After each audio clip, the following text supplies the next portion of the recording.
So we have again the derivatives of algebraic functions.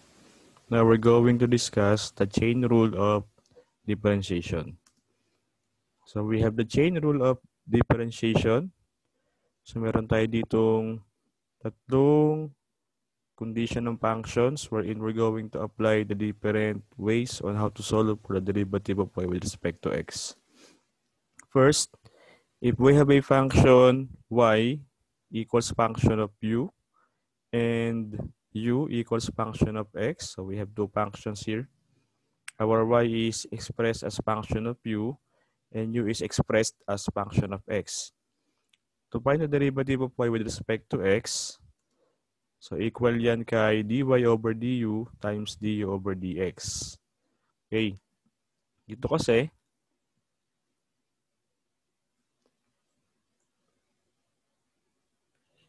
kung meron tayong y function of u, diba initially, we have y sa ating mga previous discussion is function of x.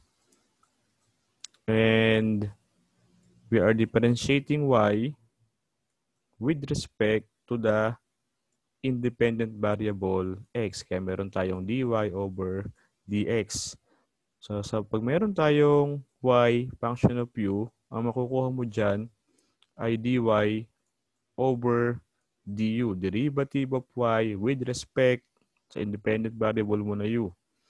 Ngayon dito naman, ang makukuha mo sa u, function of x, is we're going to differentiate u with respect to the independent variable x. So we have du over dx.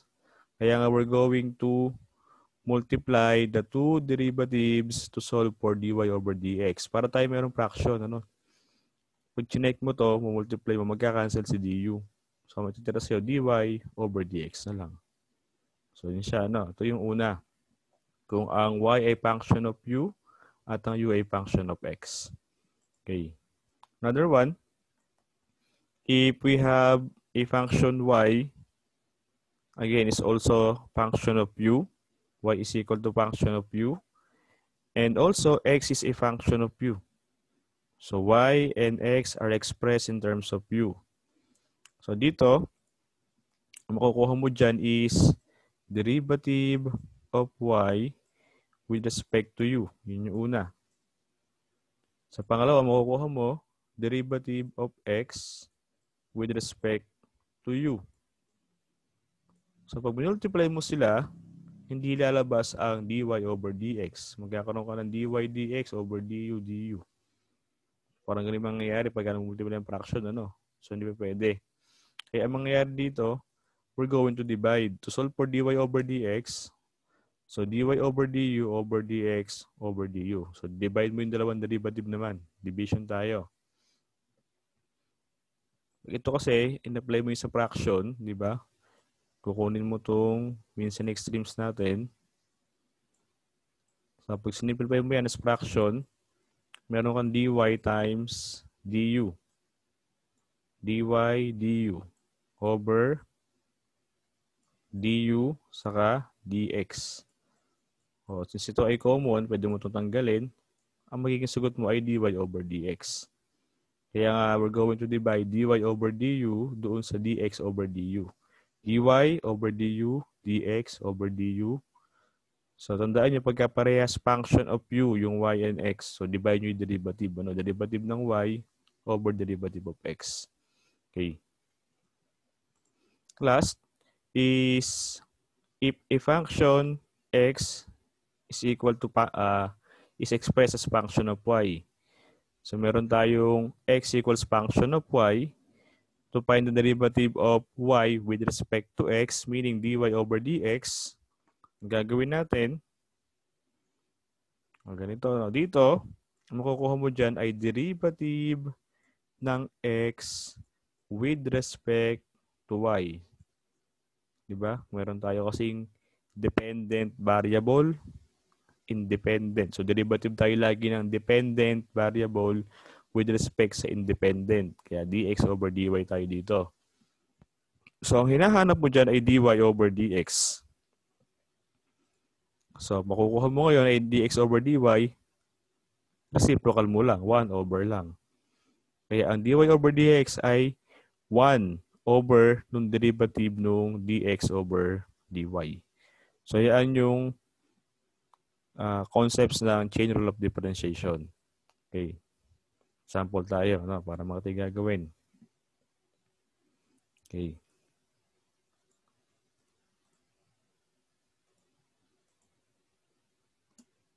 So, for number 1, if y equals u over u minus 1 and u equals x squared plus 2x plus 1, so we're going to find the derivative of y with respect to x. Okay. So, dito meron tayong y, function of u. U, function of x. Ang makukuha mo dito ay dy over du. Ito ay du over dx. Okay, natin. Solve natin muna.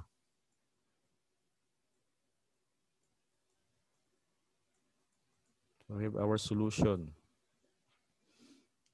So, our first function is y is equal to u all over u minus 1. Now, differentiate natin. So, we have dy over du. The derivative of y with respect to u. So, dy over du. Equal ngayon yan. So, ito ay quotient. Ano? So, we're going to apply the formula for derivative of a quotient. b du minus u db all over b squared. So, we will have u minus 1, our denominator, times derivative of numerator u minus u, our numerator, times derivative with respect to u of our denominator, u minus 1. All divided by the square of our denominator, u minus 1. So we have u minus 1 quantity squared. Okay, differentiate natin. Then we will have quantity u minus 1. Ang derivative ngayon ng u ay 1. Diba? Para kang meron derivative ng x, 1. Minus u. Derivative ng u minus 1 is, ito ay 1. Derivative ng u ay 1. Derivative ng 1 ay 0. So, meron tayong 1 na lang dito. Times 1. All over u minus 1 quantity squared. Now, simplifying, so we have u times 1, kaya u, negative 1 times 1, negative 1 pa din. U times 1 is u, kaya minus u yan.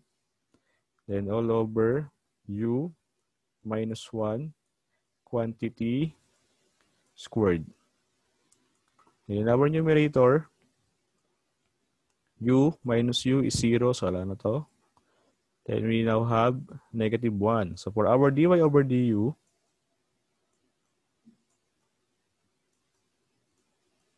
this is negative 1 all over u minus 1 quantity squared. Okay, yan. Ito ngayon nakuha natin dy over du. Now, we have another function, u.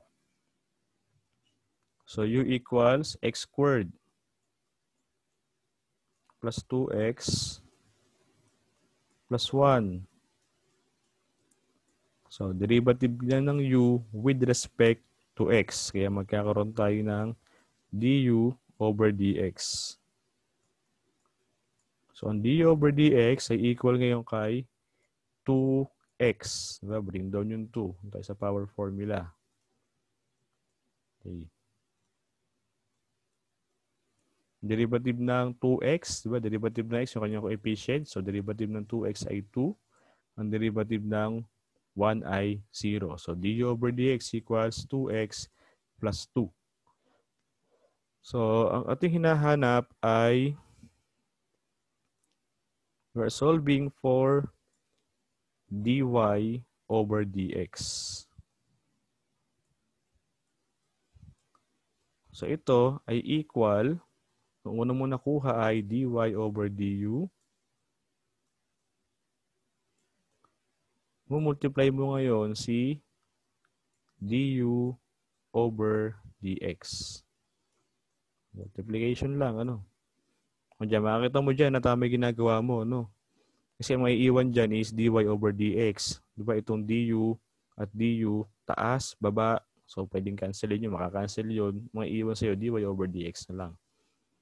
So, yun siya, ano? Applying yung fraction natin, cancellation. So, tama na, i-multiply silang dalawa. Then, equal ngayon yan. Ang ating nakuhang dy over du ay negative 1 all over the quantity u minus 1 squared times ang ating nakuhang du over dx ay 2x plus 2. Kaya meron tayong negative 2x saka negative 2. So, negative 2x minus 2. Multiply si negative 1. All over u minus 1 quantity squared. So, hindi ka pa hihinto dito, no? Kasi pwede pa siya i-simplify. Pag chinek mo, nagbigay yung function natin ng katumbas ng u ito. Para maging single variable yung ating sagot, since may katumbas yung u in terms of x, palitan natin. So, ang dy over dx ay pwede pa nating i-rewrite as negative 2x minus 2 all over, papalitan natin ang katumbas ng u ay x squared plus 2x plus 1. Ito yung ating u. U minus 1. Kaya minus 1 pa. Quantity squared. Again, kasi itong u ay given. So, yun yung katumbas ng u. Papalitan natin. Para meron tayong final answer na express as single variable na lang. Then, dy over dx, yung simplified, is now equal to negative 2x minus 2 all over quantity. This is x squared plus 2x. So, x squared plus 2x quantity squared. So, ito yung ating final answer. Kasi dito, 1 minus 1. So, makakancel na yan kasi yan is 0. No? So, wala na yan. So, meron ka na lang x squared plus 2x quantity squared in our denominator. So, yan. Actually, sa part na to dito, sa pagkuha ng dy over dx, pwede mo siya isulat muna. Multiply ko ba? Di-divide ko ba? Pag nag-multiply ba ako, maiiwan by dy over dx. Pag hindi, di-divide natin. So kayo, yung one thing ninyo, multiply nyo muna yung dy over du times du over dx. Diyan pala makikita mo na pag multiply mo yung fractions na to, mawawala si du. So ang kalalabasan, dy over dx. So tama na yung multiply siya. Okay. Sige. Example number 2 tayo.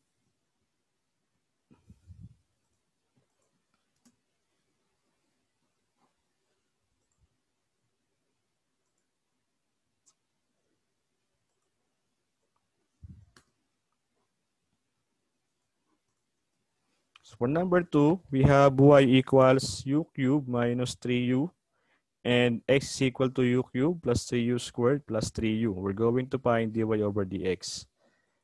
So medyo na iba dito, Dito ang mga given ay y function of u, x function of u. But we're going to solve for dy over dx. Okay. Natin.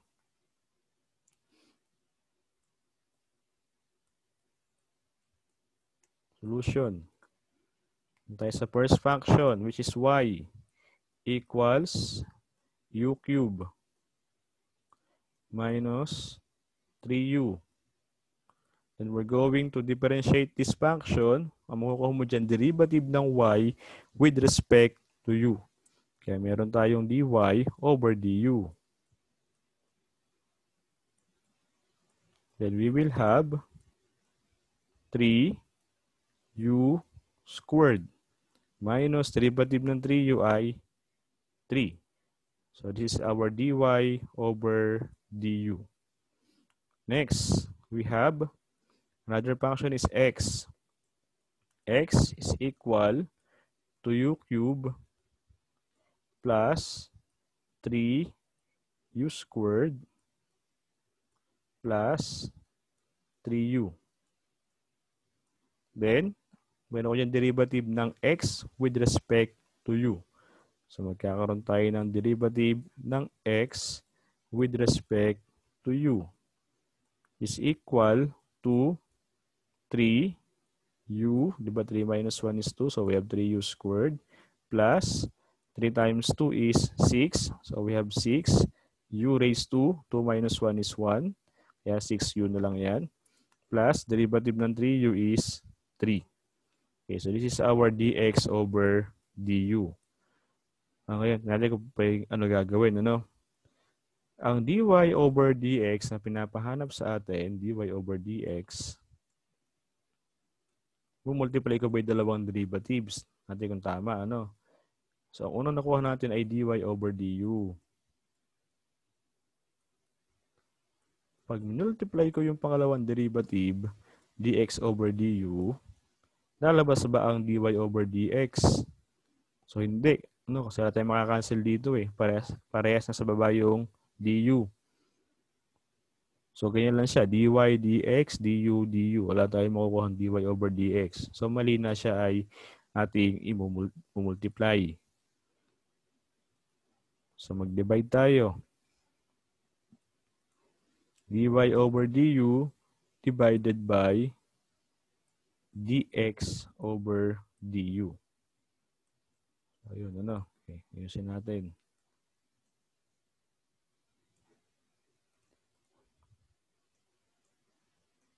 So, this is our dy over dx. Doon pa nakita mo na, ano? Ito ay dy du over du dx. So, cancel si du. Meron kang dy over dx na makukuha. Okay, solve natin. Then, dy over dx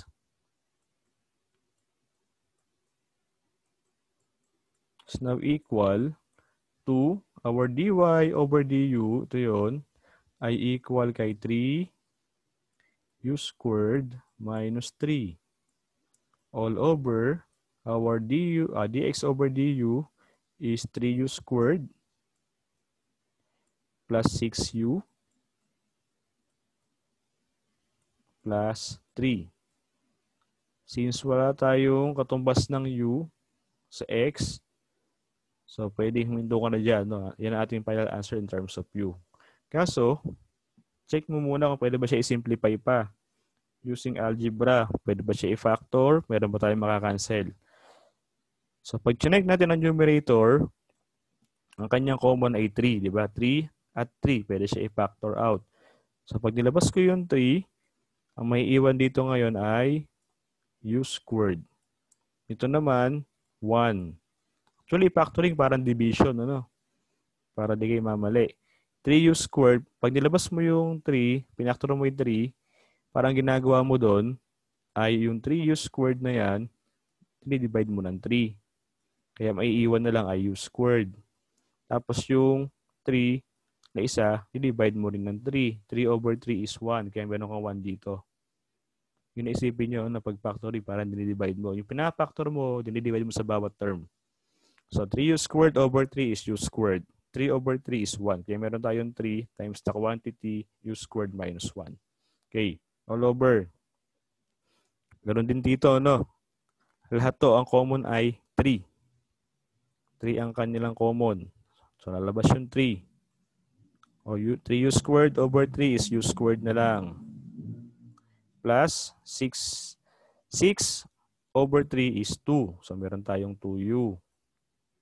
Plus 3 over 3 is 1. Kaya dito, 1 na maiiwan. Okay. So, pwede natin tanggalin muna yung 3.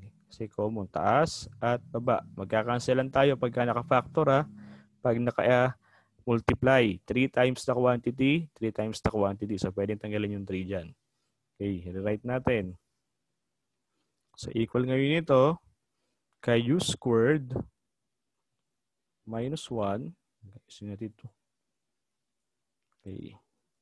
U squared minus 1 all over u squared plus 2u plus 1. Na pag chinek natin, parehas yung factorable. Ito ay tinatawag na difference of two squares. Balikan natin. Yung x squared yun, minus y squared.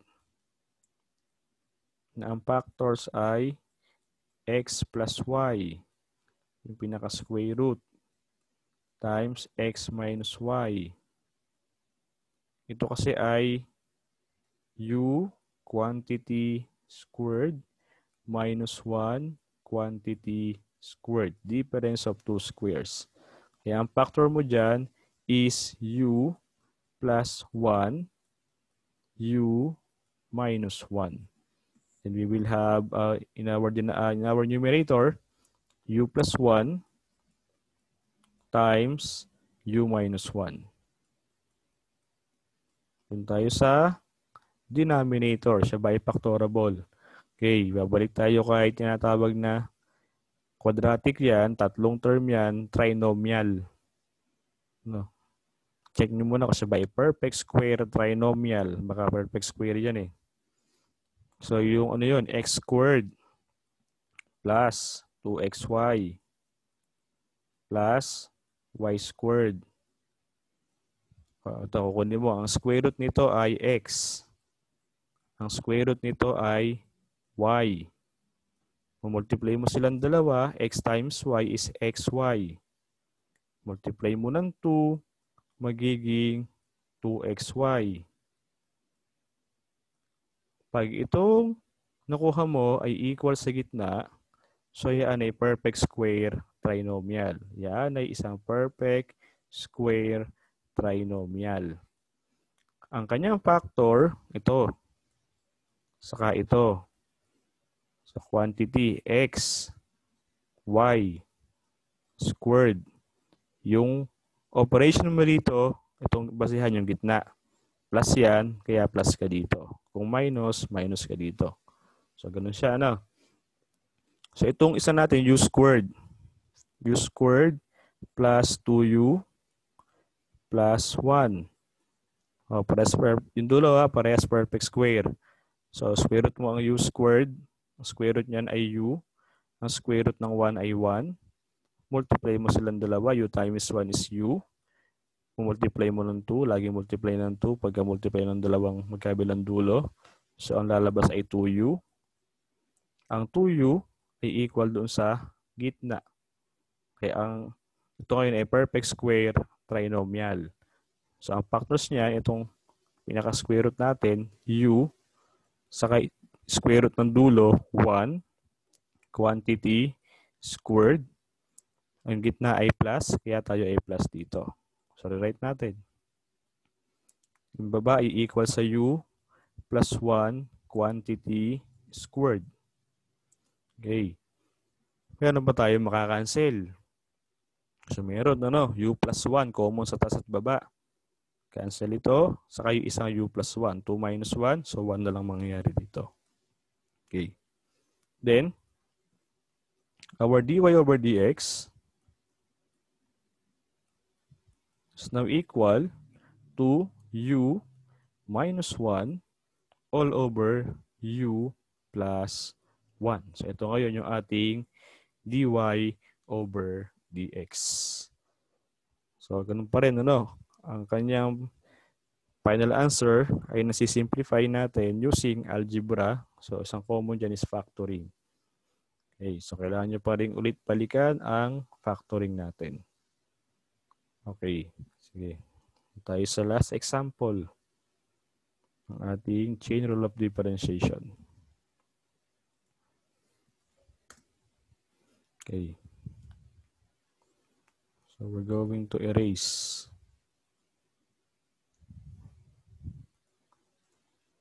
So for number 3, ito naman, x is equal to y minus 1 over square root of y. So we're going to find the derivative of y with respect to x. Okay. Tingnan natin. Again, meron tayong x as function of y. Ito black. Solution. X is equal to y minus 1 over all over square root of y. Or ito ay pwede nating i-rewrite as y minus 1 all over y. Di ba pag meron tayong radical, square root, cube root, ginagawa natin fractional exponent. So y raised to 1/2 ang meron tayo. Then we're going to, dito, kayo bahala, ano? Pwede naman itong solve ng quotient. So yun, ano? Pwede mo rin naman niyang paghiwalayin. Square root of y, saka 1 over square root of y. So kayong bahala. Tayo muna sa quotient, ano? dx over dy ang ating makukuha dito. dx over dy. Dahil sa mahaba, ano? So, when we are going to apply derivative of a quotient, again, we have our denominator is y raised to 1/2. Tapos, we're going to differentiate with respect to y. Our numerator, y minus 1. Then minus our numerator, y minus 1. Times derivative of our denominator with respect to y, which is y raised to 1/2.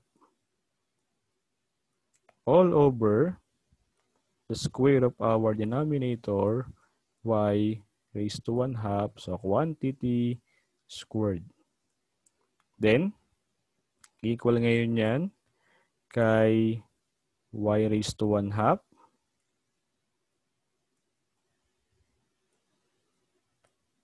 Ang derivative ng y ay 1, di ba? Parang x, 1. Derivative ng 1 ay 0. So, 1 na lang yun. Minus the quantity, y minus 1. We're going to apply the power x raised to n, y raised to 1/2. So, ang derivative niyan, babase 1/2. Tapos, y raised to 1/2 minus 1. So, yun ay negative 1/2. All over, ayusin natin. So, all over y raised to 1/2 squared, magiging ano yan? 2 over 2, 1/2 times 2 is 1. So, meron na lang tayong y. Okay, isa pa. Ayusin pa natin yan.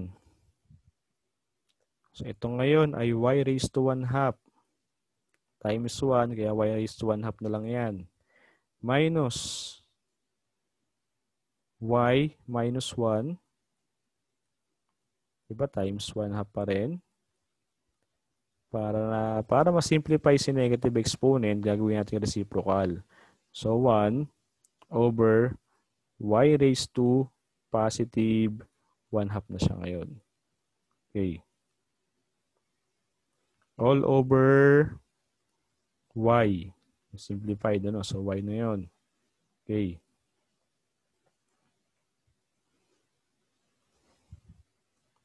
Then, isa pa.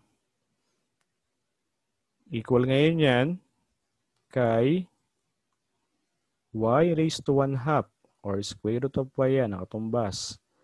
Minus, pagkasamasamahin ko ito ngayon, ha? Ito, ha? Para tong whole, ano? Y minus 1 yan, parang over 1. Ganun nakatumbas nun. So, taas, taas, at puro taas yun. Y minus 1 times 1 times 1. So, we have y minus 1 for our numerator. And denominator, is 1 times 2 y raised to 1 half. So, equals sa 2 y raised to 1 half. And all over y. Since ito ay whole number at fraction na meron ka dyan, parang whole saka fraction, pwede mo yung gawing LCD sa ating numerator. No? Again, itong y raised to 1 half, para yung whole, kaya yan ay parang naka-over sa 1. So, over 1 yung katumbas nun. Kaya ang ating pinaka-LCD is 1 times 2y raised to 1 half.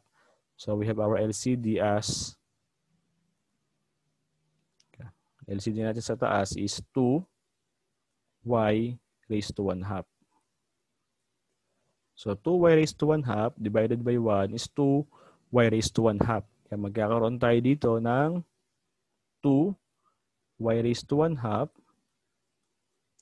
Multiply mo yan kay y raised to 1 half. Minus 2y raised to 1 half, divide mo dito is 2y raised to 1 half pa din. Divide mo dito is 1. 1 pala. 2y raised to 1 half divided by 2y raised to 1 half is 1. Multiply mo doon. So, yung pa rin ay y minus 1. Quantity y minus 1. Okay. Then all over y. Okay, simplify pa natin. Doon muna tayo sa taas. Ito, Again, ito ay ito ang ating numerator, ito ang ating denominator. Ito ay para naka-over din sa 1 kasi whole yan. So kukunin mo to, means.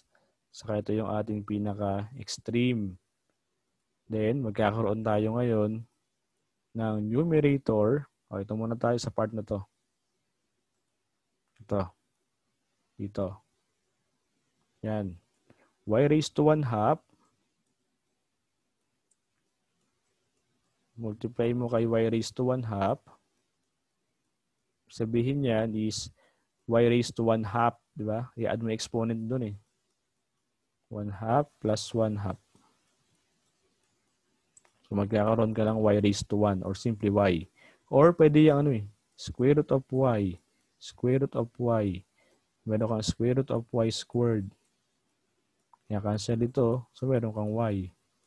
So ganun siya, Okay, so when simplified is y. Magiging y yun.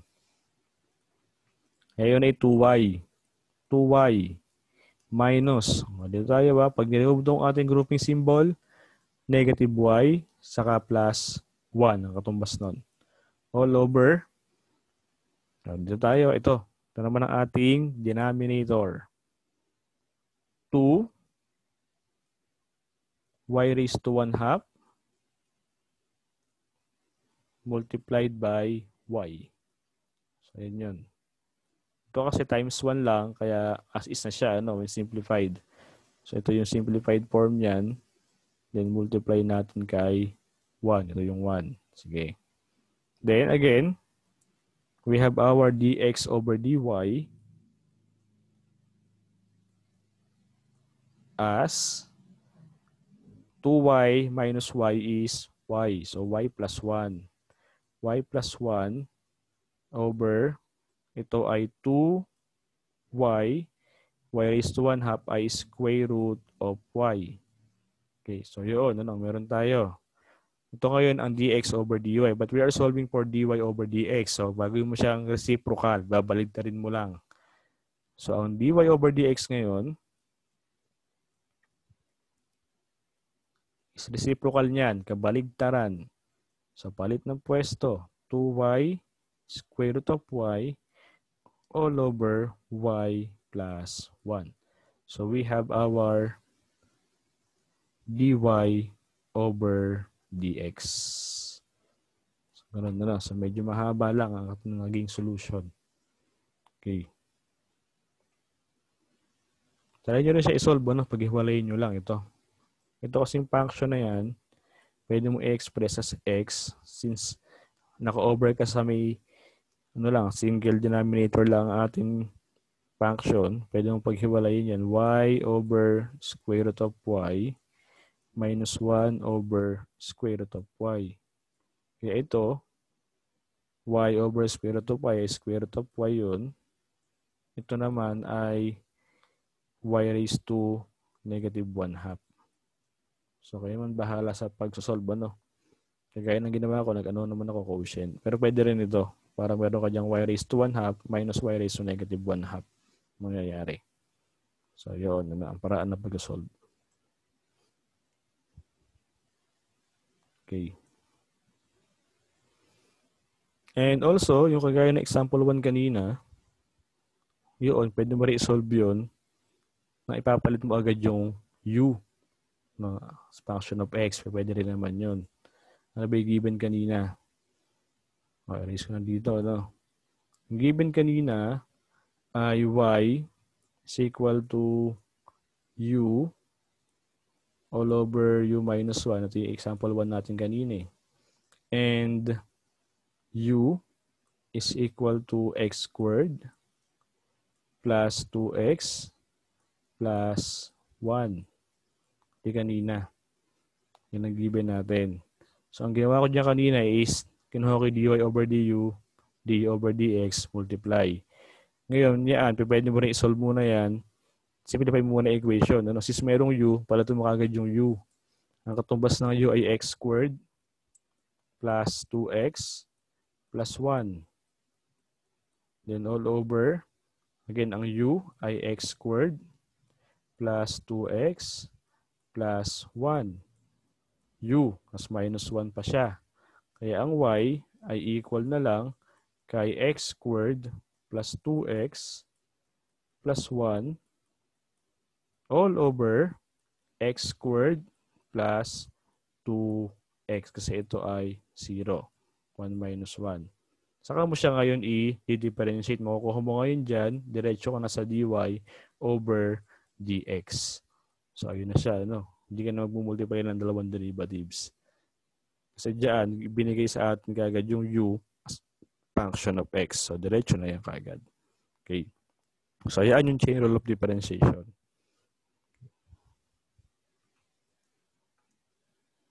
Then, ating next video will be higher order derivatives and the implicit differentiation.